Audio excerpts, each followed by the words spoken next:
Dios te bendiga mucho. ¿Sabías que la Biblia nos enseña a diferenciar entre un pensamiento carnal y uno espiritual? Hola a todos, mi nombre es Walter Murillo y hoy hablaremos bajo el tema características de un pensamiento carnal. Y así vamos a continuar con el tema mentes amigas y enemigas de Dios, el cual si no vistes acá arriba o en la descripción de este video estaré dejando el link para que estemos atentos con esta segunda parte del tema. Sin más, miremos lo que dice la Biblia en Romanos capítulo 8 versículo 7. Por cuanto los designios de la carne son enemistad contra Dios, porque no se sujetan a la ley de Dios, ni tampoco pueden. Según el texto, los designios de la carne o pensamientos de la carne, que es lo que esto significa, son enemigos de Dios. Ahora bien, ¿cómo saber cuándo estoy teniendo pensamientos carnales? La Biblia nos enseña 6 características de este tipo de pensamientos. Número 1. No se sujetan a la ley de Dios. 2. Pensamiento de malas obras. Número 3. Se oponen a la voluntad de Dios. 4. Nos apartan de la voluntad de Dios. 5. Son terrenales. Y 6. Egoístas.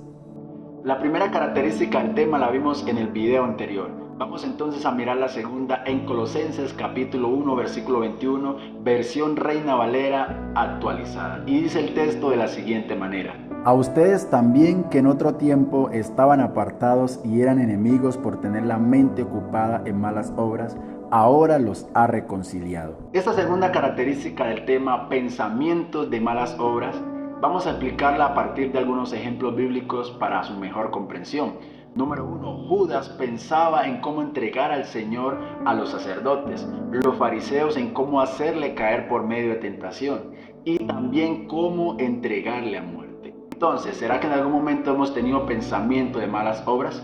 Ahora bien, si estos pensamientos se dan con mucha facilidad en nosotros, son muy frecuentes y duraderos en nuestra mente, esto es síntoma de que tenemos una mente carnal según el tema que vimos en el video anterior. Tercera característica, pensamientos que se oponen a la voluntad de Dios. Mateo capítulo 16 versículo 23, que dice de la siguiente manera: Pero volviéndose él dijo a Pedro: Quítate delante de mí, Satanás, me eres piedra de tropiezo, porque no estás pensando en las cosas de Dios, sino en las de los hombres.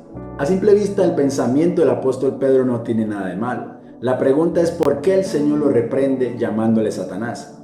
Según el texto, porque se convirtió en tropiezo para el Señor, se opuso a la voluntad de Dios. Es decir, que el pensamiento de Pedro es del tipo que se opone a la voluntad de Dios.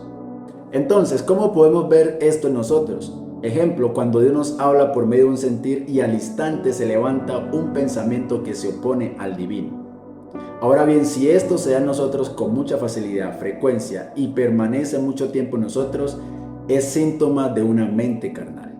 Última característica, pensamientos que nos apartan de la voluntad de Dios.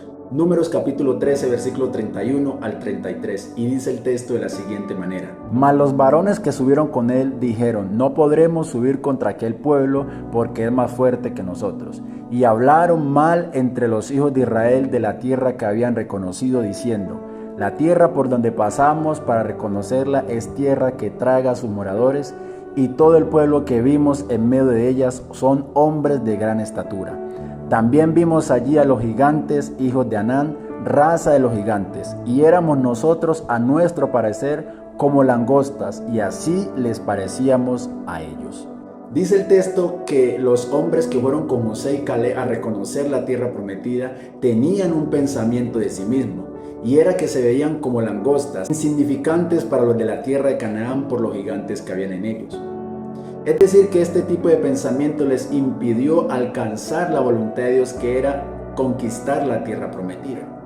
¿Será que en algún momento hemos tenido este tipo de pensamientos? ¿Han sido muy frecuentes y duraderos en nuestra mente?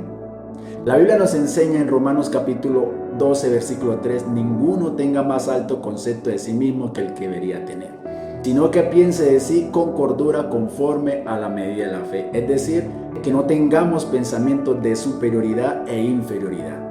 Los demás pensamientos vamos a abordarlos en un próximo video, si Dios así lo permite. Sin más, que la paz de Dios sea con cada uno de vosotros.